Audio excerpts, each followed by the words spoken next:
Hola, hola, hola, ¿cómo están? Seguimos con la Academia Tributaria enfocado en la guía práctica para propietarios y consejos de administración. Nos han llegado ya varias consulticas más, publicamos las primeras 10. Ahora vamos con otras 11 preguntas que vamos a abordar en esta guía práctica de preguntas y respuestas. Recuerden en comentarios en las distintas redes sociales del profe Méndez, nos pueden dejar esas consulticas sobre propiedad horizontal y las vamos a ir resolviendo en cada uno de estos encuentros. Iniciando el día de hoy, vamos a ver, por acá es que tengo las anteriores preguntas, déjenme reviso.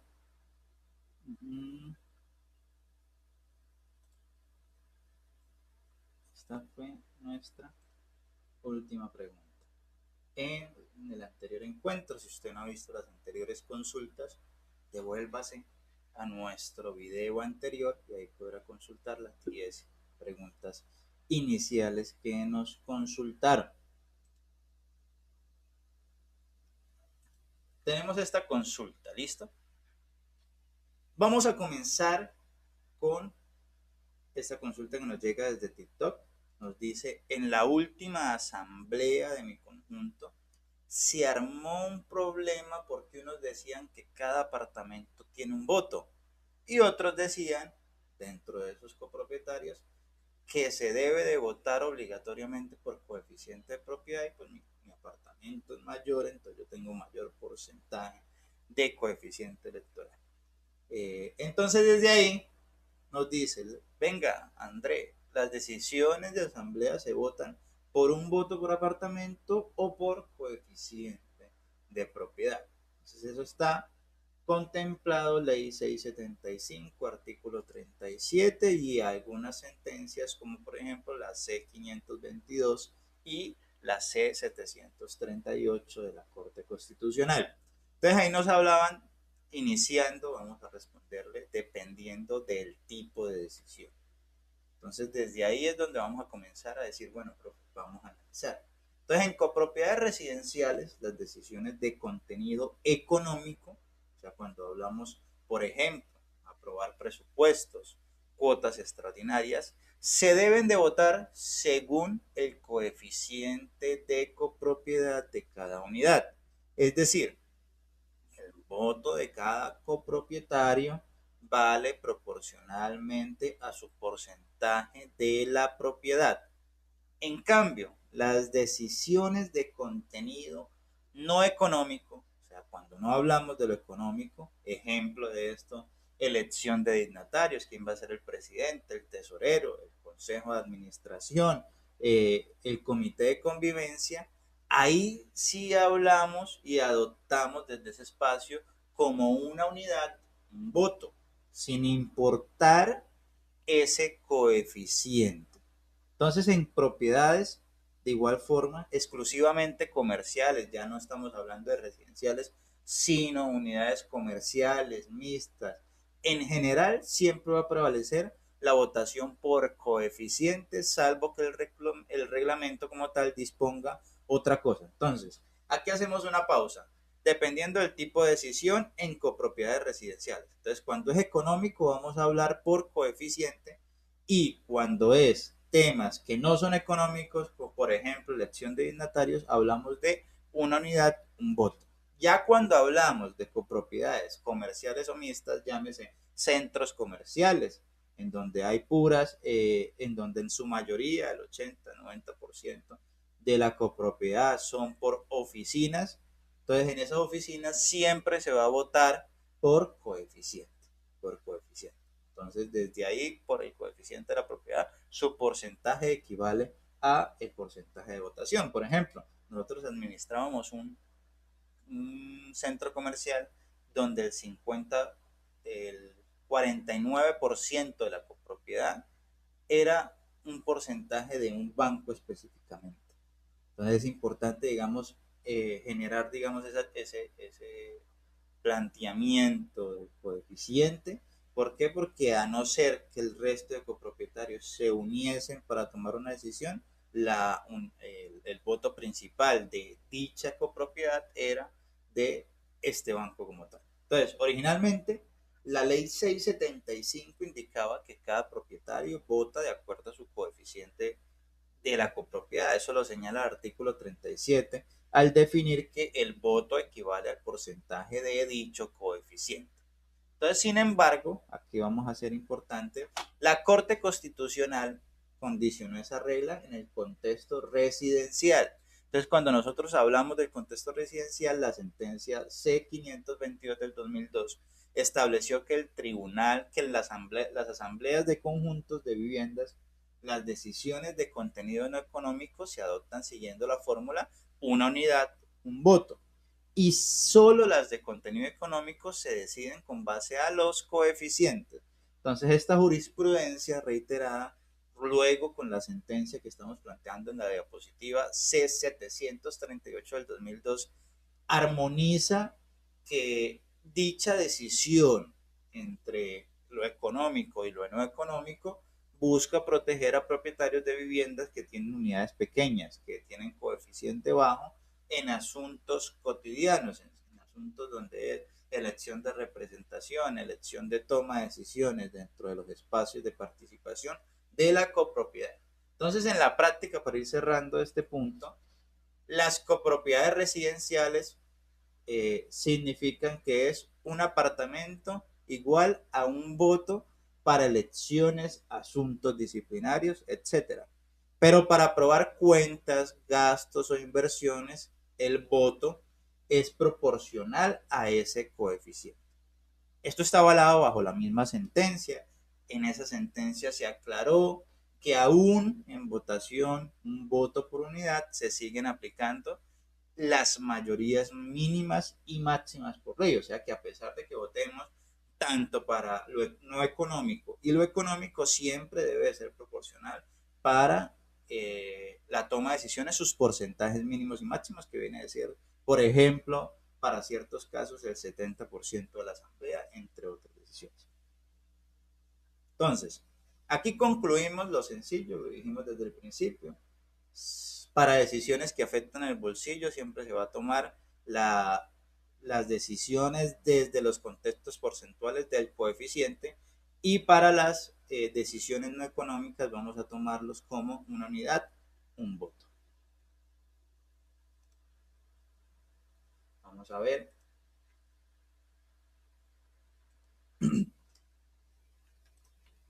Recibíamos. Vamos a ver.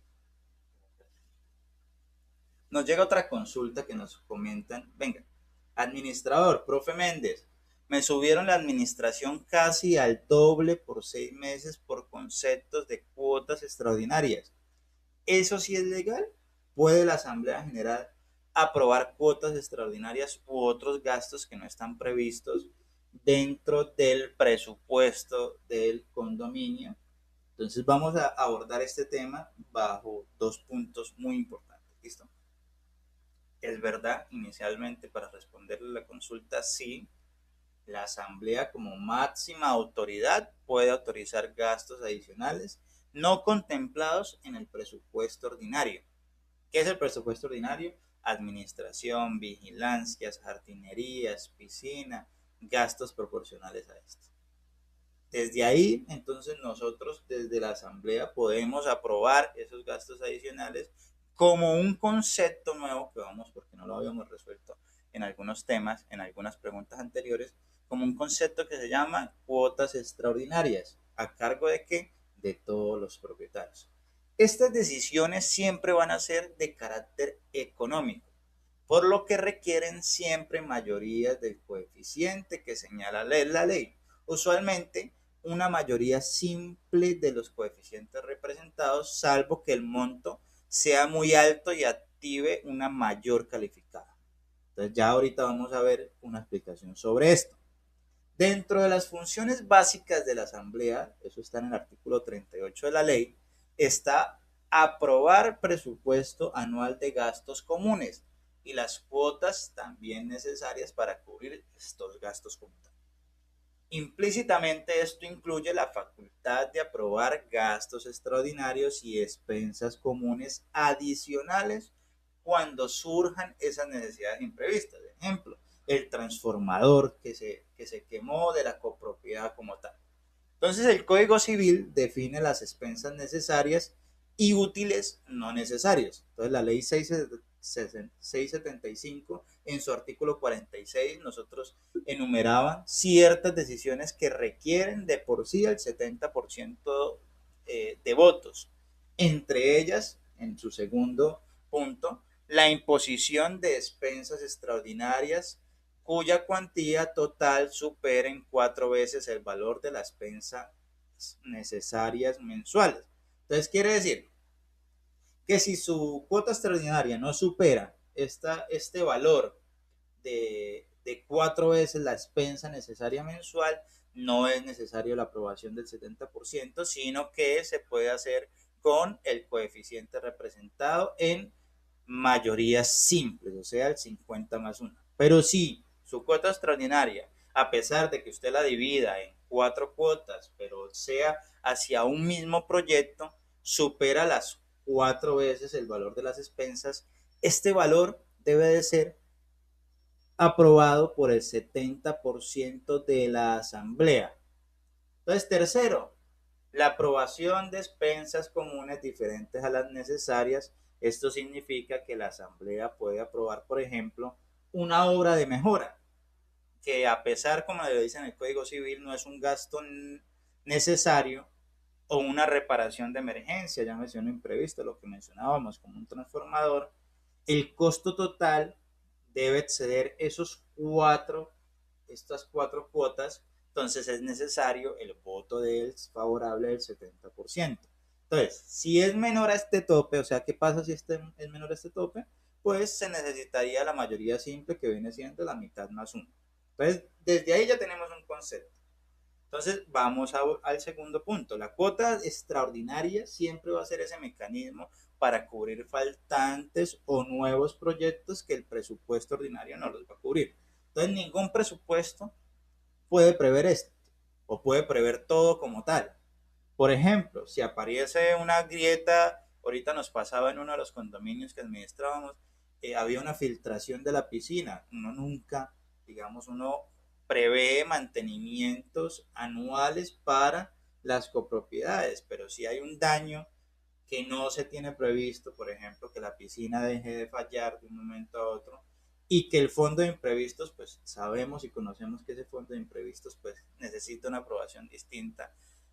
Entonces, ahí aparece el concepto de la cuota extraordinaria. Cuando aparecemos con la cuota extraordinaria decimos, venga, aquí tenemos una contingencia, necesitamos solucionarla, necesitamos que todos como condominio podamos realizar una cuota extraordinaria enfocada hacia un proyecto específico, hacia este proyecto que vamos a dar solución. Por ejemplo, en la quema, ejemplo, un transformador que se nos dio este año en otro de las copropiedades, la recuperación de ese transformador que su gasto económico, su recuperación es de 40 millones, 50 millones de pesos. Entonces, si el gasto extraordinario, si este gasto extraordinario de cuota es muy alto, se debe exigir una aprobación amplia, o sea, del coeficiente del 70%. Por debajo de dicho umbral se confía a la mayoría ordinaria la decisión para no trabar pequeñas necesidades, o sea, para aprobar inversiones específicas, 12, 18, 15 millones de pesos. También, pues digamos, aquí aparece el concepto de fondo de imprevisto. Ustedes me dirán, profe, pero ¿por qué si en mi condominio hay 80 millones en el fondo de imprevisto, por qué vamos a cobrar una cuota extraordinaria? Usemos el fondo de imprevisto. Entonces, ya ese es otra consulta y es otra, realícenme ahí la preguntita por escrito y se las vamos a ir resolviendo sobre el concepto de fondo de imprevistos que la ley obliga a ahorrar justamente para emergencias, pero sin embargo, muchas veces este fondo puede resultar insuficiente o el consejo o la asamblea pues deciden no aprobar su gasto para dicho objetivo, sino generar una cuota extraordinaria como tal. Vamos acá, por acá.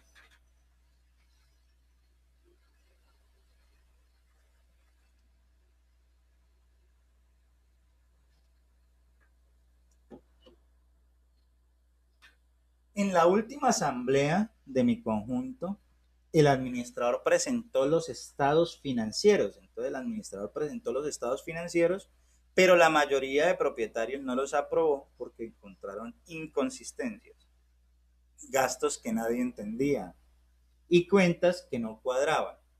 Al final de esto no se aprobaron los estados financieros.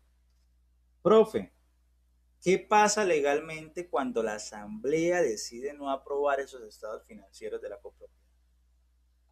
Entonces, basémonos con el concepto técnico de la contaduría pública, 301 del 2018 y la ley 675 en el artículo 38. Entonces, si la asamblea general rechaza los estados financieros presentados, llámese estado de situación financiera, estado de resultados, etcétera, dichos estados financieros quedan sin aprobar, es decir, no se consideran válidos ni definitivos. En tal caso de que esta situación se presente, la administración debe hacer los ajustes, aclaraciones, auditorías necesarias y luego convocar a una asamblea extraordinaria para someterlos nuevamente a la aprobación por los copropietarios o por la asamblea. Mientras los estados no estén aprobados, no hay cierre formal del ciclo contable de la copropiedad. Entonces la ley 675 asigna a la asamblea la función de aprobar o improbar los estados financieros del último ejercicio. Artículo 38, numeral 2. Entonces, por lo tanto, solo la asamblea puede aprobarlos válidamente. Si en la reunión ordinaria los propietarios dicen, venga, yo decido no aprobarlo, esta decisión de no aprobación consta en el acta de la asamblea y deberá actuarse en consecuencia de esto. Entonces el Consejo Técnico en el concepto 301 del 2018 mencionaba que los estados financieros de una copropiedad deben ser aprobados en su totalidad por parte de la Asamblea General. Si en la Asamblea General no se da la aprobación de su totalidad, se deberá convocar una Asamblea General Extraordinaria para dicho fin. Entonces, ¿esto qué significa? Que la única forma legal para obtener la aprobación, una vez efectuados los ajustes, es mediante una asamblea extraordinaria. Entonces no existe un plazo fijo para volver a presentar esos estados, o sea, no es como que le digan, no se los aprobaron, entonces necesitamos convocar asamblea el siguiente mes, en 15 días, pero lo lógico, digamos, no lo dice la norma, pero lo lógico es hacerlo lo más pronto posible. Durante el periodo, pero administrador, listo, y durante el periodo, ¿qué pasa? Durante el periodo que no aprobamos los estados financieros, ¿qué pasa? Entonces, durante el periodo sin estados aprobados, la copropiedad opera con un presupuesto provisional. El anterior, o sea, normalmente el anterior, el del año pasado, generando ese desfalco ahí de presupuesto por el crecimiento, más en este 2026 con el crecimiento del 21.7%, 23.7% de salario mínimo, o uno de emergencia provisional para sanear los estados financieros. Por ejemplo, en algunas asambleas se aprueba el crecimiento mediante un porcentaje o mediante el salario mínimo de las expensas comunes. Entonces, en este caso sería un estado financiero provisional. Estaremos trabajando con un estado financiero de emergencia que es ese pactado en asambleas anteriores hasta su aprobación o modificación en una asamblea extraordinaria.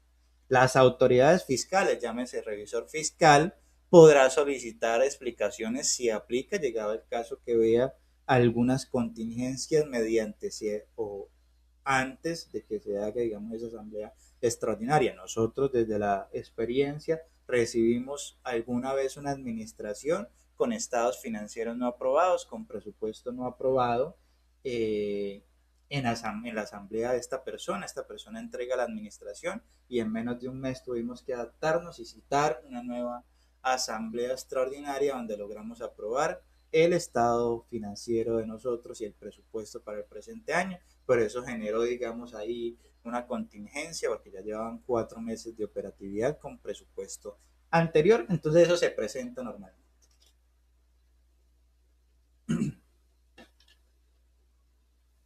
Entonces vamos por acá. Nos llega otra consultica que nos dice, profe Méndez, Hay quejas por mala gestión, falta de información y decisiones que no nos han gustado de nuestro administrador, o sea, el administrador y representante legal. Hay que aguantarse un mal administrador hasta que se le acabe el periodo o la asamblea lo puede sacar antes. Entonces vamos nuevamente a la ley 675, artículo 38. Si la Asamblea General de Propietarios tiene la facultad de remover libremente, sí, sí, o sea, sí es verdad, la Asamblea lo puede remover libremente, tanto al administrador como a los integrantes del Consejo de Administración. También puede remover al revisor fiscal si éste existe dentro de la copropiedad en cualquier momento, así no hayan contemplado el periodo para los que fueron elegidos. O sea, si aún no ha terminado, digamos, el periodo, igual pueden ser removidos. Estos cargos siempre son de libre nombramiento y remoción por parte de la Asamblea, que es la autoridad máxima dentro de una copropiedad. La ley 675 en su artículo 38 establece como función de la Asamblea específicamente nombrar y remover al administrador y al revisor fiscal, así también como elegir y remover los miembros del Consejo de Administración. La expresión, cuando nosotros vemos esa expresión de remover libremente, significa que no se requiere una causal específica o un incumplimiento comprobado para destituirlo. Basta la voluntad soberana de la Asamblea como máxima autoridad para, mediante una votación, generar esa remoción de dichos cargos. Por supuesto, es importante que debe estar en el orden del día el punto de remoción o cambio de administrador o consejo de administración para poderlo decidir. Recordar, digamos que en preguntas anteriores hablamos que no se puede destituir por sorpresa sin haberse convocado en ese tema, o sea que no podemos incluir puntos sin haberlos convocado en temas, salvo unanimidad de todos los copropietarios. Vámonos a preguntas anteriores, ahí los hemos resuelto. Entonces, a excepción de que todos los copropietarios digan que los quieren retirar de sus cargos, es necesario que estos puntos se hubiesen incluido dentro de la asamblea. Vale aclarar que, aunque orgánicamente la asamblea puede removerlos sin causal alguna, si el administrador, ejemplo, tiene un contrato hasta 31 de marzo, este contrato le permite generar obligaciones laborales. ¿Qué quiere decir? Que significa una indemnización por terminación anticipada según lo pactado en dicho contrato. Legalmente, sin embargo, la copropiedad puede cesarle el cargo inmediato vía asamblea, pero recordemos que tienen que ir acompañado con la indemnización hasta el cumplimiento de su contrato. Continuamos con esta consulta que nos dice, en mi conjunto están hablando de cambiar el reglamento de propiedad horizontal para vender un pedacito de un bien común, para hacer con el concepto caja, poder generar unos ingresos y destinarlos a obras o pagar deudas específicas. Entonces, ¿qué mayoría se necesita realmente para cambiar el reglamento o vender un bien común del conjunto? Entonces aquí, inicialmente, dice, ¿qué mayoría se necesita? Entonces, para decisiones de alta trascendencia, como una reforma al reglamento de propiedad horizontal, o el segundo concepto, porque están diciendo, vamos a reglamentar, vamos a modificar el reglamento de propiedad horizontal, es una pregunta, ¿sí? ¿Cómo lo pueden modificar? Pero también es desafectar o vender un bien común, otro concepto también distinto que está en la ley 675, por eso es que mencionamos artículo 45 y 46. Para hacer alguno de estos, incluyendo los dos, se necesitan una mayoría calificada, usualmente del 70% de los coeficientes de la copropiedad a favor. De hecho, la ley establece que ninguna decisión, salvo la de extinguir la propiedad horizontal por completo, puede exigir más del 70%. De modo que el 70% es el máximo requerido legalmente para reformas de reglamento, enajenaciones de bienes comunes no esenciales y otros asuntos importantes. Esa enajenación de bienes comunes vamos a resolverlas ahorita en unas consultas para que ustedes tengan o debatan ese concepto un poquito más allá. El artículo 45 de la ley 675 fija una regla general.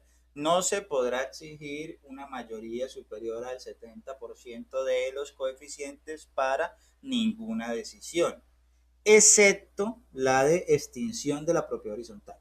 Además, el artículo 46 enumera varias decisiones que específicamente sí requieren ese 70%. Entre ellas, la número 5, reformar los estatutos y reglamentaciones. Entonces ahí ya estamos resolviendo una pregunta. Número 6, desafectación, que es la venta de un bien común no esencial, así como cambios de destinación de bienes comunes. Séptima, reconstrucción costosas de la copropiedad. Todas esas modificaciones, todos esos inversiones o desafectaciones necesitan aprobación del 70%. Entonces, en consecuencia a esta consulta, cualquier cláusula reglamentaria antigua que pidiera unanimidad o menos del 70% o más del 70% para algo se tiene por no escrita. Esta debe de modificarse y rebajarse al 70%. Importante, la venta de bienes comunes esenciales no está permitida sin extinguir la propiedad horizontal. Son dos conceptos distintos. Ojo, venta de bienes comunes no esenciales y venta de bienes comunes esenciales. La venta de bienes comunes esenciales, por ejemplo, la piscina, parqueaderos, esos bienes no se pueden vender sin extinguir la propiedad horizontal. Ya cuando vamos a extinguir la realidad, o sea, ya no va a haber copropiedad, o sea, ya todo el mundo va a tener propiedad dentro de su casa, no vamos a pagar vigilancia, ya no vamos a tener administrador, etcétera. Ahí sí podemos desafectar unos bienes comunes esenciales. De lo contrario, no se pueden desafectar. No se pueden desafectar así tengan el 100%.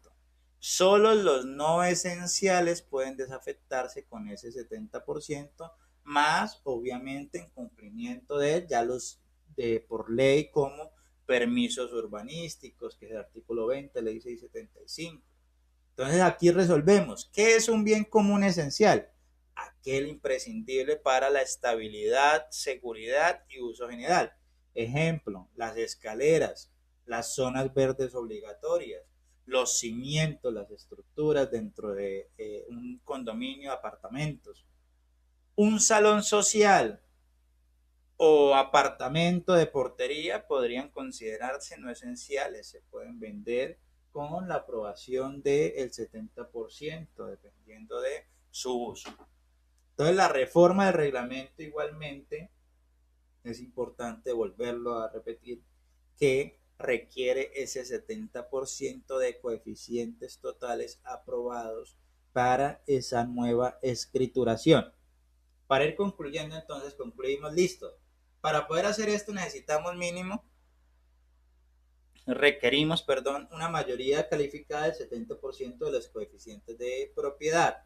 Ninguna decisión puede exigir legalmente una mayoría superior al 70%, salvo la extinción total de la propiedad horizontal, y los bienes comunes esenciales no pueden venderse sin extinguir la copropiedad. Solo los bienes comunes no esenciales pueden desafectarse con el 70% de los coeficientes y los permisos urbanísticos correspondientes. Ahora, ¿qué se podría considerar bienes comunes no esenciales? Porque, profe, usted me habló de algunos parqueaderos, pero algunos sí hasta podemos usarlo como bienes no esenciales. Eso lo vamos a resolver en otras consultas. Recuerde que, como lo dijimos anteriormente, son varias consultas que nos han llegado, las vamos resolviendo una a una y vamos avanzando a medida de, son más de 150 preguntas que iremos resolviendo en el transcurso de estos live y eventos en vivo. Así que coméntenos, váyanos dejando las consultas y las iremos resolviendo.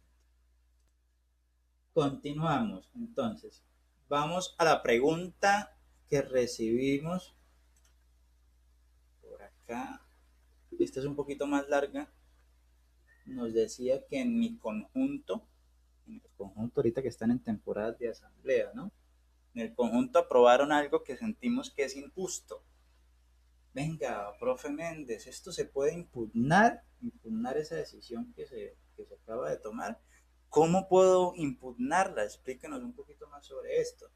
Entonces, bueno, si una decisión de asamblea, aquí es importante, si una decisión de asamblea usted considera, porque es que hay personas que sí, de verdad, están en lo cierto, pero hay otras que a pesar de que el administrador les explica que esto se va a realizar por tales y tales maneras, siguen empeñados en decir que no, que lo que están haciendo es ilegal, etcétera, etcétera. Entonces, si usted considera que lo que decidieron en esa asamblea no se ajusta a la ley o al reglamento, cualquier propietario, así como también lo puede hacer el administrador o revisor fiscal, puede impugnar ante un juez civil dentro de los 2 meses, ojo, dentro de los 2 meses siguientes a la fecha en que se adoptó o se comunicó, o sea, se comunicó el acta de la asamblea. La impugnación esta se presenta mediante una demanda judicial y el juez evaluará la legalidad de dicha decisión, pudiendo decirle, venga, administración, suspendo provisionalmente la decisión tomada y eventualmente a los 10, 15, 20 días de que el juez evalúe, eventualmente declarar nula esta decisión si encuentra violación alguna de la ley o del reglamento horizontal. Entonces el artículo 45 habla expresamente de la ley 675, donde consagra expresamente el derecho a la impugnación. Entonces el administrador, el revisor fiscal y los propietarios de bienes privados podrán impugnar las decisiones de la Asamblea General de Propietarios cuando éstas no se ajusten a las prescripciones legales o al reglamento de propiedad horizontal. Ahí establece que además que dicha impugnación se tramitará siempre por el procedimiento establecido en el artículo 382 del Código General del Proceso. Este procedimiento indica un plazo de caducidad que tienen de 2 meses desde la fecha de la reunión o, ojo ahí, o desde la inscripción del acta en caso que deba registrarse. Por ejemplo, normalmente estos 2 meses pueden ser particulares cuando se genera el acta de la asamblea, pero debe ser firmada por un comité evaluador de dicha acta, que son 3 propietarios, ejemplo, en algunos condominios, y el presidente de la asamblea y el secretario de la asamblea, y confirma al final del administrador del condominio. Entonces ya cuando se recolectan esas firmas, se publica el acta, desde ese momento comienzan a contar los 2 meses para que las personas puedan interponer esa demanda. Pasado esta decisión, pasado estos meses, pues la decisión queda en firme. Al admitir la demanda, el juez pues puede decretar medidas cautelares, o sea, decir, venga, tengo una medida provisional que no se pueden ejecutar nada de lo aprobado de la asamblea hasta que yo decida si es a favor o en contra de la administración o en contra de dicha aprobación de esa asamblea. Finalmente, la sentencia puede anular la decisión asamblearia y dejarla sin efecto si comprueba que dicha aprobación está en contravía de la ley o reglamento. O también puede rechazarle a la persona la impugnación y confirmar la validez, que en su mayoría de casos se puede dar, pero pues si tenemos con soportes para decir, venga, se está incumpliendo en algunos casos, pues podemos realmente impugnar esa decisión. Entonces aquí vamos concluyendo con esto. La impugnación judicial siempre es el último recurso para quienes consideran que la asamblea se comete una arbitrariedad o ilegalidad. No todas las inconformidades dan pie para impugnar. Debe de haber realmente dentro de esa impugnación una violación objetiva. Por ejemplo, se tomó una decisión sin quórum o contraria a una ley superior o discriminatoria contra un propietario. Por ejemplo, se quería vender unos bienes de uso no esenciales, como lo veíamos en la pregunta anterior, pero tuvieron la aprobación del 52%, pero necesitaban el 70%. Y aún así el administrador dijo que no iban a continuar y que iban a vender ese bien no esencial. Entonces ahí es donde se puede impugnar judicialmente. El legislador, cuando se creó esta norma, dio ese mecanismo para qué? Para generar el control judicial sobre los actos de la asamblea, similar como cuando en empresas privadas tienen los accionistas que pueden impugnar las decisiones de las juntas de sociedades. ¿Cuándo? En el plazo de 2 meses. Es corto, ¿por qué? Porque se busca dar seguridad jurídica. O sea, no se puede mantener en vilo la ejecución de lo decidido dentro de una asamblea permanentemente. O sea, que un año después venga a decir un copropietario que no asistió a la asamblea porque eso se da, dijo, eso es muy aburrido, voy a dar un poder, aprobaron algo que él no quería y ahora dice, voy a impugnar esta decisión a los 8 meses que me enteré de dicha decisión. Por eso quien esté inconforme de dicha decisión debe actuar diligentemente dentro de estos 2 meses. Cabe notar que, pues digamos aquí, intentar una impugnación no suspende automáticamente la decisión, salvo que el juez, digamos, apruebe provisionalmente esto. Por ejemplo, se impugna la elección de un administrador en las copropiedades donde no se le delega esa función al consejo, ¿no? Recordemos que en la mayoría de condominios residenciales se le delega la contratación y evaluación del administrador a el consejo de administración. Entonces, cuando lo impugna y dice, no, es que este administrador no cumple, el juez puede decir, listo, hago una medida provisional donde no pueden contratar administrador o no hasta que tome la decisión si sí o no puede el administrador continuar con su operatividad. Entonces, por ejemplo, de ahí la importancia de esas medidas cautelares, medidas provisionales que toman los jueces. Según la complejidad de la impugnación, la decisión que se puede tomar, porque recordemos que están en una segunda medida, entre otras, puede demorarse entre 2 a 4 meses en resolverse esas cuestiones. Entonces, es importante solicitar dentro de ese derecho de impugnación unas medidas provisionales para que el juez evalúe si es correcto o no es correcto esto. Entonces, para concluir, sí, efectivamente, el artículo 45 permite a cualquier miembro copropietario generar impugnación en las decisiones. ¿Qué es correcto? Que esta impugnación sea viable dentro del incumplimiento de los estatutos o de la ley. Este es un caso que normalmente sucede dentro de las copropiedades. Partamos con la consulta. La consulta es, venga, profe Méndez, en la última asamblea llegué tarde porque salí del trabajo y cuando quise entrar al salón social donde se estaba llevando la asamblea me dijeron que ya habían cerrado puertas, que yo no podía ingresar o no podía firmar el acta ni participar. A un propietario, profe, le pueden impedir el ingreso o la participación en la asamblea por llegar tarde. Entonces, vamos a resolver eso. Entonces, escuche esto. Salvo que el reglamento de su copropiedad establezca explícitamente un horario límite de ingreso, lo cual es inusual y potencialmente ilegal, llegar tarde no elimina su derecho a entrar y participar. ¿Qué pasa? Que es una práctica de cortesía iniciar puntual. O sea que es cortesía llegar en las fechas establecidas, es cortesía iniciar en las fechas de citación.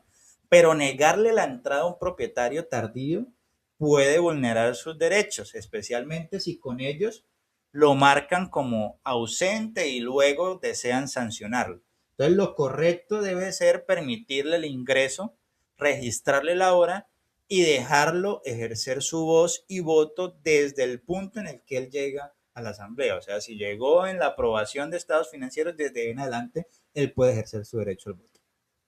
Ninguna norma, ningún artículo de la ley 675 faculta cerrarle las puertas de la asamblea pasadas ciertas horas para impedir el ingreso de una persona.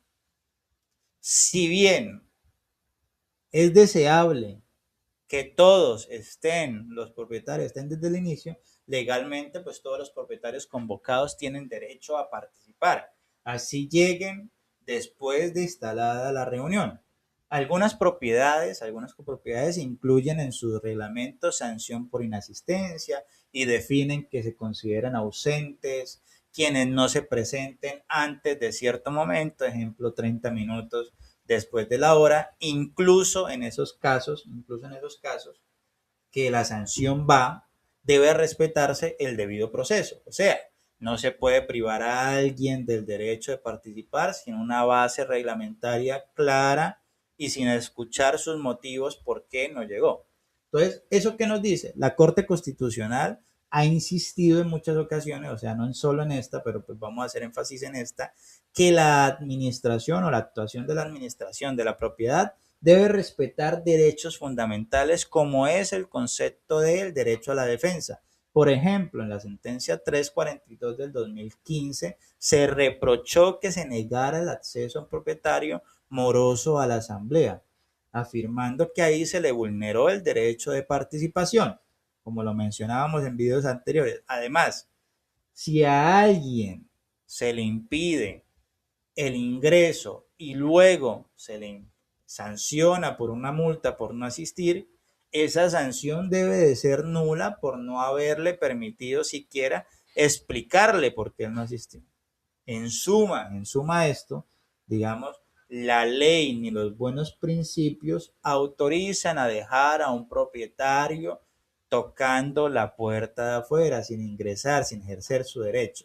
Entonces, lo más sensato para concluir es permitir una entrada silenciosa a estos propietarios que lleguen tarde, registrar la hora en la que ingresan en el listado de asistencia para que si había sanción, o sea, si tenemos estipulado que 30, una hora después se le da la sanción, podamos estipularla desde ese acta y continuar con normalidad desde el hecho de que ingresó en los momentos de aprobación de los informes, pues que él inicie a debatir y ejercer su derecho a voz y voto.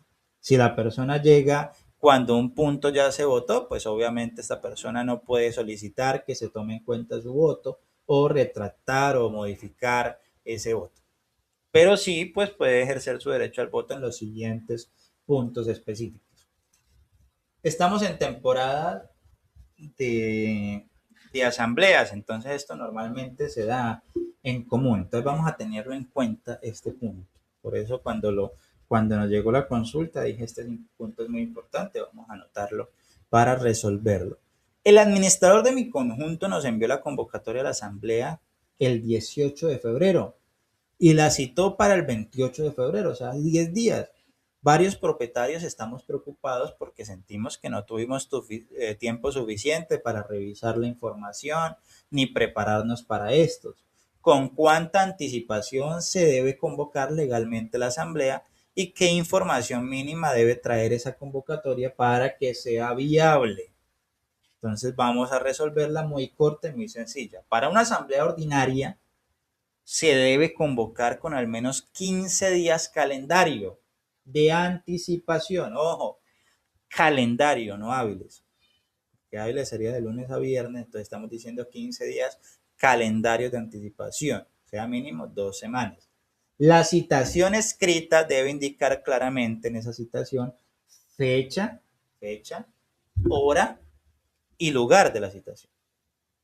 O si se va a realizar de manera virtual, cuál es el link para conectarse. Si es en primera o segunda convocatoria y el orden del día debe también ir incluido con los temas a tratar dentro de esa asamblea. Entonces tenemos fecha, hora, lugar de la reunión y si es una primera convocatoria o si es una segunda convocatoria y el orden del día con los temas a tratar. Además, por ley debe adjuntarse la relación de propietarios morosos a la fecha de convocatoria, o sea, quiénes personas deben y cuál es su deuda con la copropiedad.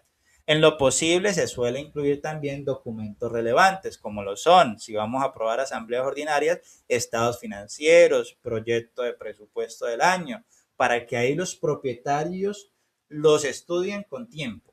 Entonces, el artículo 39 de la ley 675 exige que la convocatoria de asamblea ordinaria se realice en mínimo 15 días de anticipación. Dicho aviso de citación debe contener la información esencial de la reunión, como lo mencionábamos, En particular, el parágrafo 2 de ese artículo 39, ojo ahí con el parágrafo 2, establece que la convocatoria debe contener una relación de los propietarios que adeuden contribuciones a las expensas comunes, es decir, la lista de las unidades morosas. Entonces, a veces nos dicen, venga, pero ¿por qué publicaron o por qué enviaron de que yo debo tanto? No, es porque la ley lo dice.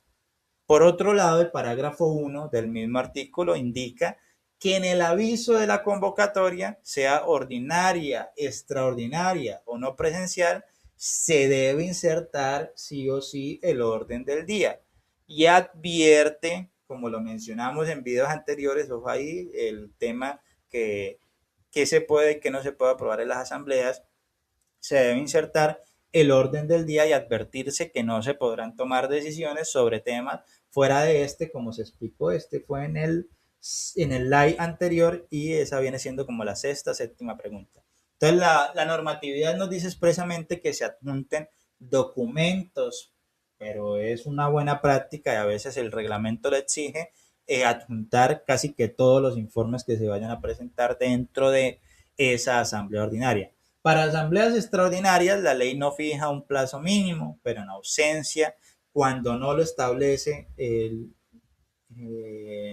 manual como tal de la copropiedad, pues nosotros recomendamos y en ausencia de esa regulación, aplicar analógicamente los 15 días, salvo casos de urgencia justificada, o sea, casos que necesiten un impacto directo. O sea, un ejemplo, el transformador, medio condominio está sin luz, necesitamos citar de inmediato, lo más pronto, a máximo 2 días, la asamblea de copropietarios. Entonces, cuando la convocatoria es deficiente, por ejemplo, se notifica con pocos días o no se menciona un tema importante, las decisiones podrían impugnarse, como lo mencionamos en la pregunta anterior, por vicio de procedimiento. Anote ahí esa palabra. Entonces, ahí usted le dice al juez que hubo un vicio de procedimiento, no nos citaron en las fechas estipuladas, hubo una convocatoria deficiente, no dejaron el tiempo para prepararme.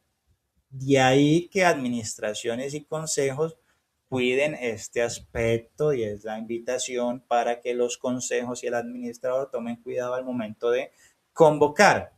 Cabe señalar que esta convocatoria debe enviarse a cada propietario por el medio acordado con este, llámese correo físico, el domicilio registrado o electrónico medio magnético si el copropietario en anterioridad autorizó para que esa notificación se diese y es independiente, o sea, es indispensable pegarlos en las carteleras informativas que se tengan para esto, lo cual es un complementario para la convocatoria asertiva y es un soporte para una convocatoria eficaz. Entonces la invitación es, si a usted le está pasando esto, copropietario que me hizo la pregunta, que le citaron con 10 días, usted ya tiene el concepto por el cual usted puede decirle al juez que hubo un vicio de procedimiento y decirle al administrador, yo no voy a asistir a la asamblea, es mejor que posponga la citación y haga una citación adecuada en cumplimiento de la normatividad. Es obligatorio tener un comité de convivencia, administrador y cómo se elige esto en una copropiedad. Bueno, vamos a resolver esta consulta muy rápido. En copropiedades de uso residencial, la ley sí efectivamente exige la figura del comité de convivencia encargado de qué, cuál es su función, mediar en conflictos menores entre vecinos. Sus miembros son elegidos por asamblea general normalmente para periodos de un año. La misma ley permite que la asamblea delegue esa elección ante el consejo de administración, si así lo desea, o en la asamblea elegir al comité de convivencia. En edificios exclusivamente comerciales, o sea, exclusivamente comerciales, centros comerciales, no es obligatorio este comité por la naturaleza distinta de las relaciones netamente comerciales. La obligación surge, está estipulada en el artículo 38 de la ley 675, numeral 3, que asigna a la asamblea la función de nombrar y remover libremente a los miembros del comité de convivencia para periodos de un año en los edificios o conjuntos de uso residencial. Es decir, si su copropiedad tiene uso habitacional o mixto, que incluye viviendas como tal, debe de contar con dicho comité. Adicionalmente, el parágrafo de ese artículo, el parágrafo, indica que la Asamblea General puede delegar de esa función al Consejo de Administración de nombrar a ese comité de convivencia. En la práctica, la realidad es que muchas asambleas residenciales lo que hacen es, durante la asamblea ordinaria anual, preguntan quiénes desean postularse al comité y los eligen ahí en ese momento. Y la asamblea decide que sea, si la asamblea pues decide que sea el consejo ya, posteriormente pues el consejo designará esa labor o designará a sus miembros para dicha labor. En copropiedades netamente comerciales o industriales, la ley no impone comité de convivencia, pues los conflictos de convivencia son propios de comunidades residenciales realmente, ruidos, mascotas, comunicación asertiva, entre un gran etcétera. Entonces, para concluir, comité de convivencia es un mecanismo de resolución amistosa de conflictos menores, porque ya si son conflictos mayores es mejor ir hacia la inspección. La idea es que antes de llegar a sanciones formales, los vecinos en disputa puedan dialogar, generar una mediación, buscar acuerdos que eviten roces mayores. Por ejemplo, si dos apartamentos se pelean por ruidos o hay quejas por zonas comunes, el comité escucha las partes, propone soluciones conciliadoras, dejan constancia de ese esfuerzo. Entonces, ahí es importante el comité de convivencia. Ahora, la obligatoriedad en lo residencial se entiende porque allí las personas viven y comparten a diario, es su vecino, la persona que vive y que usted visualiza a diario. Entonces, eso que genera, pues que de alguna u otra forma hoy sean amigos, mañana se presenten algunos roces, al siguiente año ya vuelvan a tener una amistad. En cambio, en un centro comercial, pues digamos, los conflictos son de otra índole y se manejan en su mayoría cuando hay conflictos por vías contractuales, administrativas y legales. Entonces, en conclusión, sí es obligatorio si hablamos de una copropiedad de uso residencial o de uso mixto para vivir. En mi conjunto el administrador sacó plata y aquí estamos hablando que en anteriores preguntas hablábamos de ese fondo imprevisto. Entonces yo les decía que más adelante íbamos a hablar de esto. Entonces nos quedan tres preguntitas para cerrar este live. En mi conjunto el administrador sacó plata del fondo imprevisto para hacer unos arreglos, pero nunca se consultó a la asamblea ni se aprobó ese gasto. Como propietarios queremos saber, ¿el administrador puede usar el fondo de imprevistos sin autorización de la asamblea? A pesar de que sepamos que, digamos, es necesario o está pasando un incidente, él lo puede usar. Entonces vamos a ver la respuesta iniciándola con un contundente no. Entonces, el administrador no puede disponer libremente del dinero del fondo de imprevisto para gastos extraordinarios sin autorización expresa de la asamblea. Cualquier uso significativo de ese fondo requiere la previa aprobación de la Asamblea General o del Consejo de Administración si en el reglamento expresamente, si en el reglamento de la propiedad horizontal le expresó que esta decisión la puede tomar el Consejo. De lo contrario, la Asamblea General. El fondo de imprevisto solo debe usarse para emergencias y con el aval de los propietarios para su uso. Entonces, normalmente todo el mundo dice, pero ahí hay 80 millones en el fondo de imprevisto, gástelos. No, necesitamos que lo aprueben. Fondo de imprevistos, ¿qué es? Es una reserva obligatoria que la ley manda a crear con un mínimo de 1% del presupuesto anual. En algunas propiedades tienen el 2, el 1.5%, dependiendo de la copropiedad. Entonces, la ley 675 en el artículo 35 cataloga el fondo de imprevistos como un recurso patrimonial de la copropiedad.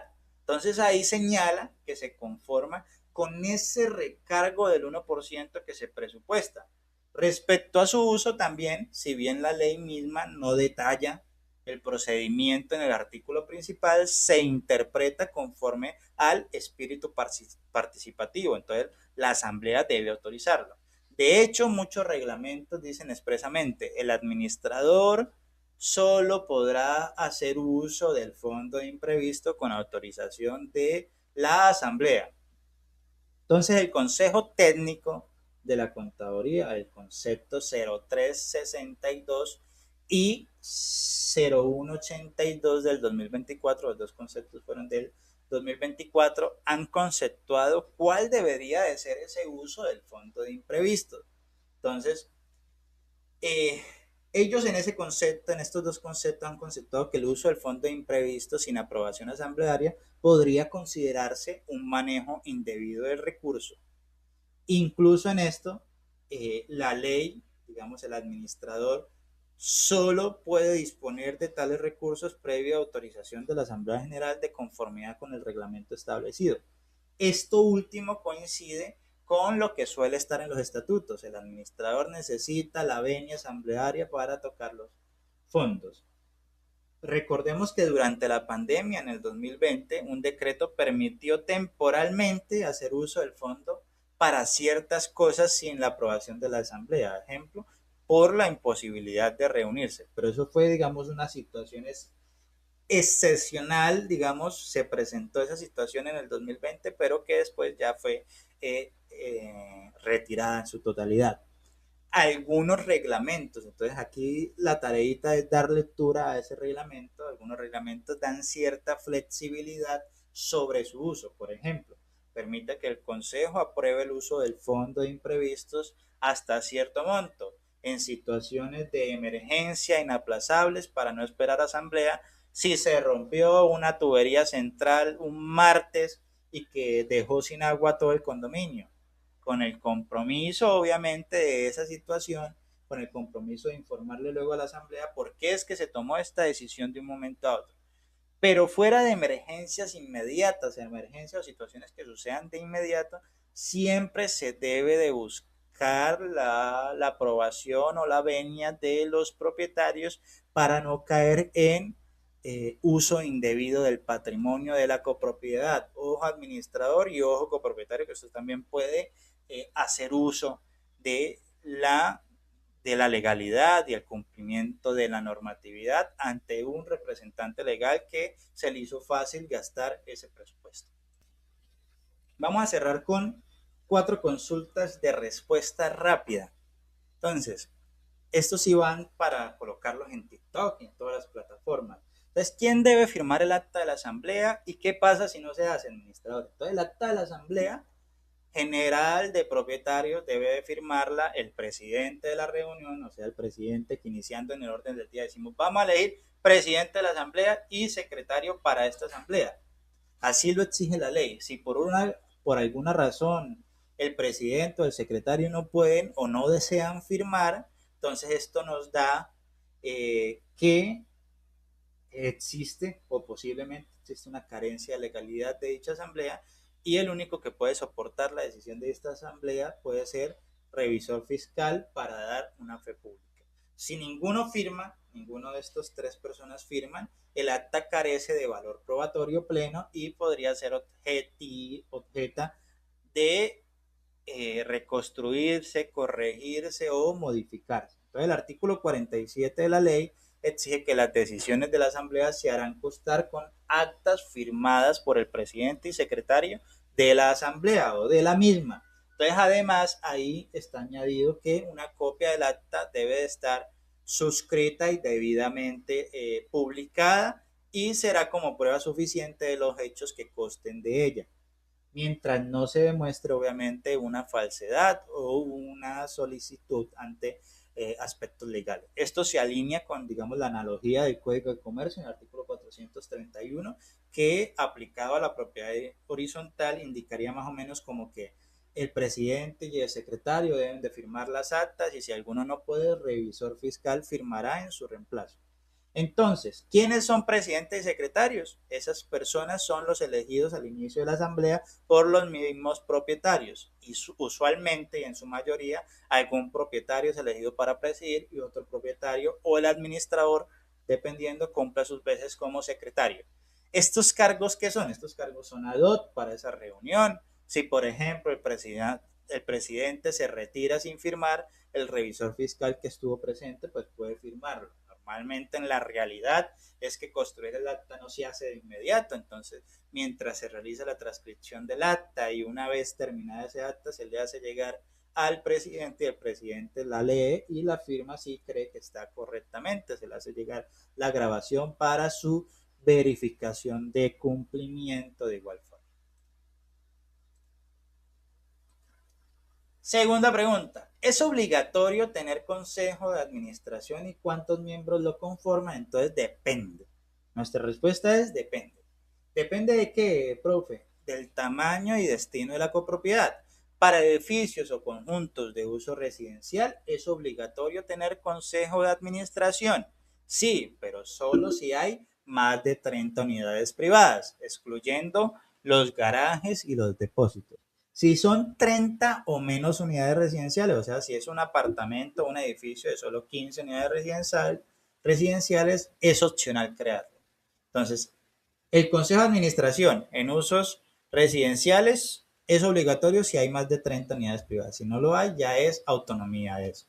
En usos comerciales o mixtos, en cambio, la ley lo exige cuando hay más de 30 unidades y también permite que aún con más de 30 residenciales sean potestativos, o sea, si desea o no crearlo. Entonces, si es uso comercial o mixto, uno puede decidir si crea el consejo de administración o no es necesario. El consejo debe estar integrado por un número impar de miembros, o sea, mínimo 3 propietarios en adelante, pero siempre en cumplimiento de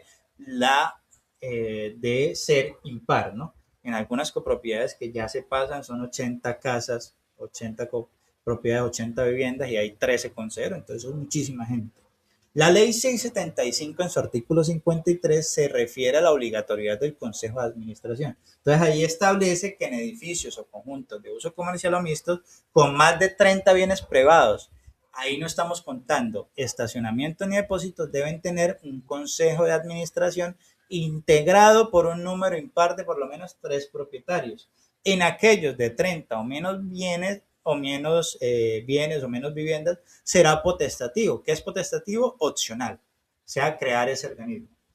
Entonces ahí ya ustedes pueden decidir si se crea o no. Con esto podemos decir que está solucionado si es obligatorio tener un consejo de administración y cuántos miembros lo conforman.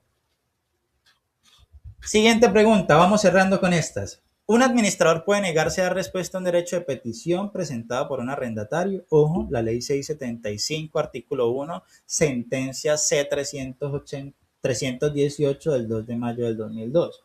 Los moradores no propietarios de inmuebles sometidos al régimen de propiedad horizontal, o sea, todos podrán ejercer ante las autoridades internas el mismo derecho de petición, así como el de ser oídos en las decisiones que puedan afectarlos, conforme a las partes motivas de esta sentencia, y que cuando se trate de la imposición de sanciones por parte de las autoridades internas del inmueble sometido al régimen de propiedad horizontal, habrá de respetarse y garantizarle a los propietarios el derecho del debido proceso y el derecho a la defensa. Entonces, sí o sí, eso lo habíamos resuelto en algunas preguntas anteriores, sí o sí, el administrador no puede negarse a un derecho de petición, no puede negarse a permitirle el derecho a la defensa a un inquilino, residente o propietario de esta copropiedad como tal.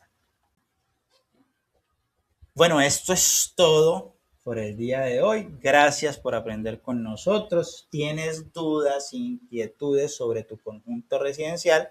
No tomes decisiones a ciegas. La propiedad horizontal no se maneja con opiniones, se maneja con técnica, experiencia, con ley y con mucha academia al momento de administrar y representar, porque es sí o sí la atención al cliente o la comunicación con sus copropietarios es importante. Si usted tiene alguna duda, alguna inquietud, si usted necesita, si está ubicado en el área metropolitana y está buscando un administrador, un equipo de trabajo como lo es Academia Tributaria, no dude en escribirnos.